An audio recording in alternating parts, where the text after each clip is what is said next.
Fort St. John residents were out in full force on Saturday to pay tribute to their fallen. Dozens of people lined the street to watch the annual parade and take in the following ceremony inside the Legion Hall.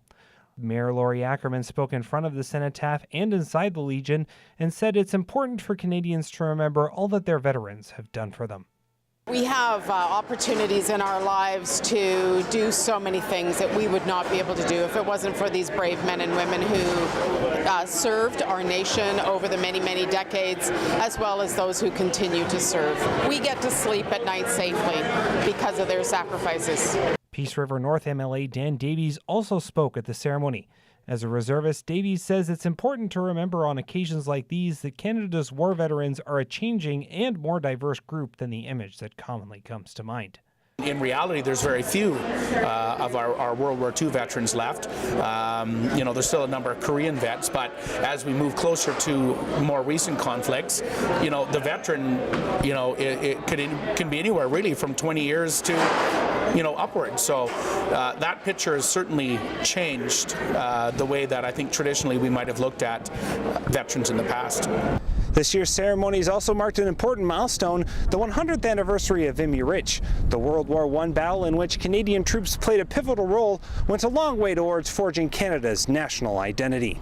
Vimy Ridge was the first battle that Canadian soldiers fought and won, and it was, I would say, what set and defined Canada as a military Commonwealth country, is we actually were able to participate that and were successful. So I feel in the global scheme that gave Canada the respect it needed to be a country and a nation, and from there we grew.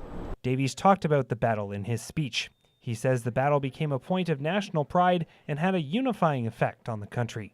The success that we had, which nobody else could do, nobody else could take Vimy Ridge, but when Canada came in there, it even built upon, first of all, we are serving as a nation, as regiments and units serving combined as a nation, but then we won that battle, we took the battle, and I think that was really the turning point, that unifying point to a very young country. I mean, Canada was, less than 50 years old at the time, or just over 50 years old, so I mean, it was a very new nation. So having a significant battle like that where Canada could do what no other nation could, I think that really was our defining moment.